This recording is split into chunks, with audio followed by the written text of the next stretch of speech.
Hello students, welcome to my channel. तो आज मैं आप सभी को चैप्टर नंबर 3 मैट्रिसेस का एग्जांपल नंबर 20 करवाने जा रही हूँ। हमें दिया है if A is equal to this matrix and B is equal to this matrix verify that.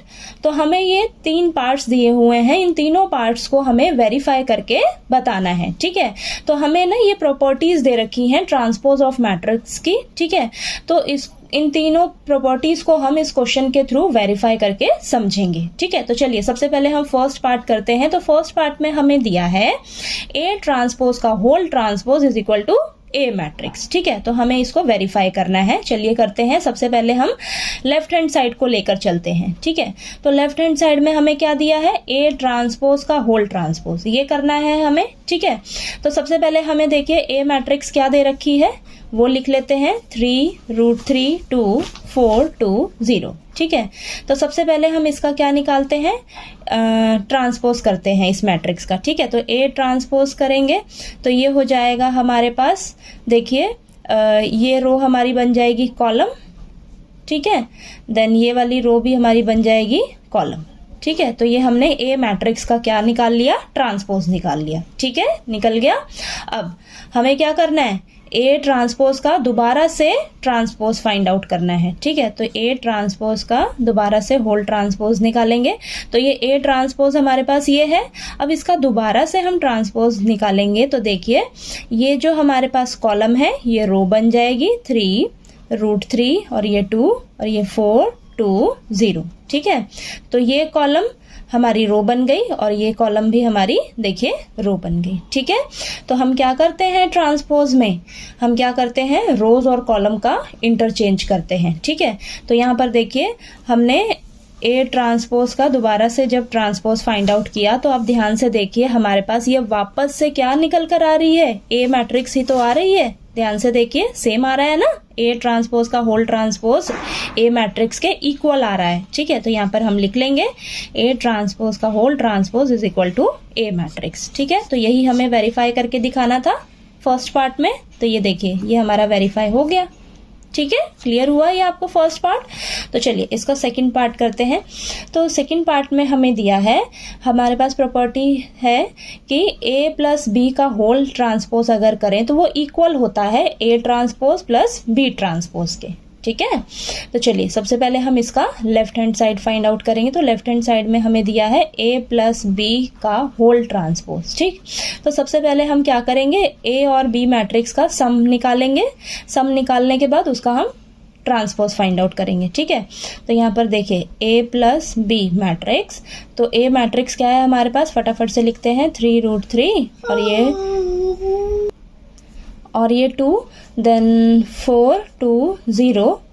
ठीक है, प्लस B मैट्रिक्स है हमारे पास 2 -1 2 1 2 4। ठीक, अब इन दोनों मैट्रिक्स का हम सम निकाल लेते हैं। तो हमारे पास A प्लस B आ जाएगा। ठीक है, तो ये आ जाएगा हमारे पास 5 देन ये √3 -1 देन 4, ये 5 4 और ये 4। ठीक है, अब हमें क्या करना है, A प्लस B जो मैट्रिक्स आई है उसका हमें ट्रांसपोज फाइंड आउट करना है। ठीक है, तो इसका हम ट्रांसपोज निकालेंगे तो ये रो हमारी बन जाएगी कॉलम, तो 5√3 -1 और ये 4।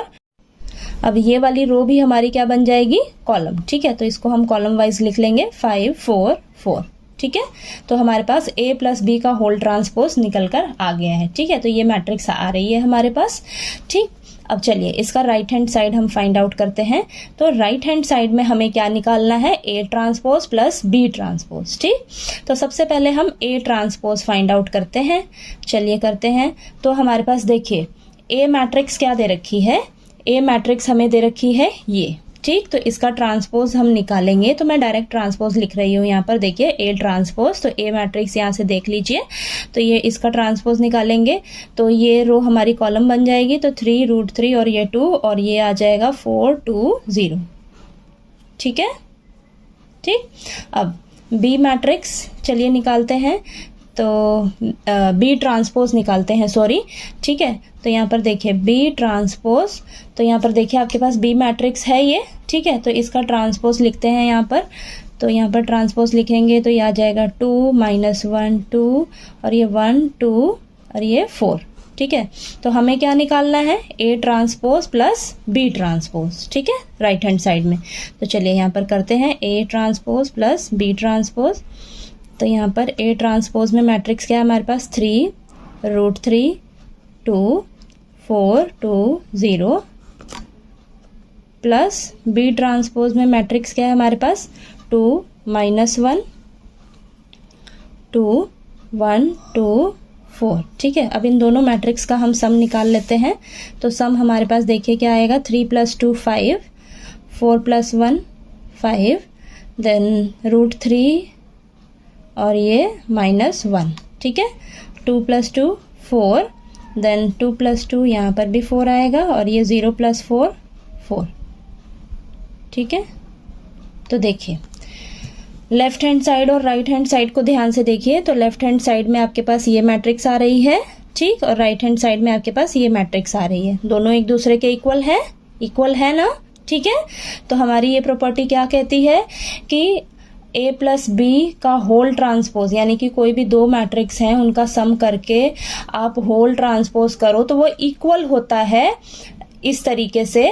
ठीक है, A transpose plus B transpose. ठीक है, उन दोनों मैट्रिक्स का अलग अलग से ट्रांसपोज करके सम निकालो या उन दोनों मैट्रिक्स का सम करके होल ट्रांसपोज करो तो वो दोनों बातें एक दूसरे के इक्वल ही आएंगी। ठीक है, चाहे आप इस तरीके से निकालो चाहे आप इस तरीके से फाइंड आउट करो, जो आंसर आएगा आपके पास वो सेम ही आएगा। ठीक है, तो चलिए अब हम इसका थर्ड पार्ट करते हैं।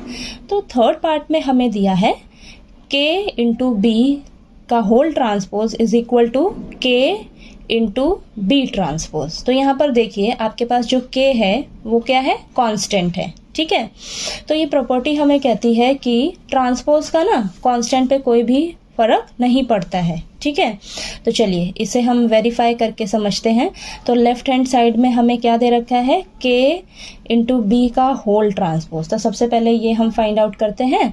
तो क्या करेंगे, हम K × B निकालते हैं। तो देखिए K × B मैट्रिक्स को लिखते हैं। तो B मैट्रिक्स हमारे पास है 2 -1 2 1 2 4। ठीक है, ये आया आपके पास।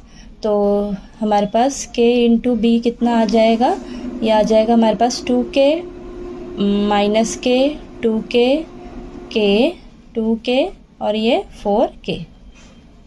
ठीक है, ये आ गया। अभी हमें इसका क्या निकालना है, ट्रांसपोज फाइंड आउट करना है। ठीक है, तो ट्रांसपोज निकालते हैं, रो कॉलम हो जाएंगी। ठीक है, तो ये देखिए और 2K ये -K 2K और ये सेकंड रो भी हमारी कॉलम हो जाएगी। ठीक है, सेकंड कॉलम, तो ये K 2K और ये 4K। ठीक है, तो हमने रोज और कॉलम्स का आपस में इंटरचेंज कर लिया। तो हमारे पास देखिए ट्रांसपोज निकल कर आ गया, K × B का ट्रांसपोज हमारे पास आ गया। ठीक है, तो लेफ्ट हैंड साइड सॉल्व हो गई। तो चलिए अब इसका हम राइट हैंड साइड सॉल्व करते हैं। तो राइट हैंड साइड में हमें क्या दिया है, K × B ट्रांसपोज, यानी कि सबसे पहले हम B मैट्रिक्स का ट्रांसपोज फाइंड आउट करेंगे। ठीक है, फिर उसे हम K से मल्टीप्लाई करके देखते हैं क्या आंसर आता है। तो यहाँ पर हम B ट्रांसपोज निकालते हैं। चलिए, तो B मैट्रिक्स हमें दे रखी है, देखिए यहाँ पर ये दे रखी है। ठीक है, तो इसका ट्रांसपोज लिखते हैं हम यहाँ पर। तो ट्रांसपोज लिखेंगे तो ये आ जाएगा 2 -1 2 देन 1 2 4। ठीक है, अब हम क्या करेंगे, K × B ट्रांसपोज हमें निकालना है। तो इस मैट्रिक्स को हम क्या करेंगे, K से मल्टीप्लाई कर देंगे। ठीक है, तो ये हमारे पास आएगा 2 -1 2 1 2 4। तो चलिए इन सभी को हम K से मल्टीप्लाई करते हैं। तो ये आ जाएगा हमारे पास 2K -K then 2K K 2K और ये 4K। ठीक है, तो हमारे पास देखिए राइट हैंड साइड में सॉल्व होके ये आ रहा है। अब आप ध्यान से देखिएगा, आपके पास लेफ्ट हैंड साइड में ये मैट्रिक्स आ रही है, राइट हैंड साइड में ये आ रहा है आपके पास। दोनों सेम है ना, इक्वल है ना दोनों। ठीक है, सेम आ रहा है। तो यानी कि आपकी ये जो प्रॉपर्टी है कि K × B का होल ट्रांसपोज ऐसे करिए, या आप क्या करिए, उस मैट्रिक्स का ट्रांसपोज निकाल कर फिर कांस्टेंट से मल्टीप्लाई कर दीजिए। तो दोनों का आंसर जो आएगा वो आपके पास सेम ही आएगा। ठीक है, तो ये सभी हमारे पास एक तरह से प्रॉपर्टीज़ थी, इसको हमने क्वेश्चन के थ्रू वेरीफाई करके समझा है यहाँ पर। ठीक है, तो आपको ये एग्जाम्पल नंबर 20 जो है अच्छे से क्लियर हो गया होगा। कहीं कोई डाउट आए आपको तो प्लीज़ आप पूछिएगा, और अगर आपको मेरा पढ़ाया हुआ अच्छा लगे तो प्लीज़ मेरी वीडियो को लाइक कीजिए, शेयर कीजिए और ज़्यादा से ज़्यादा सब्सक्राइब कीजिएगा मेरे चैनल को। Thank you so much.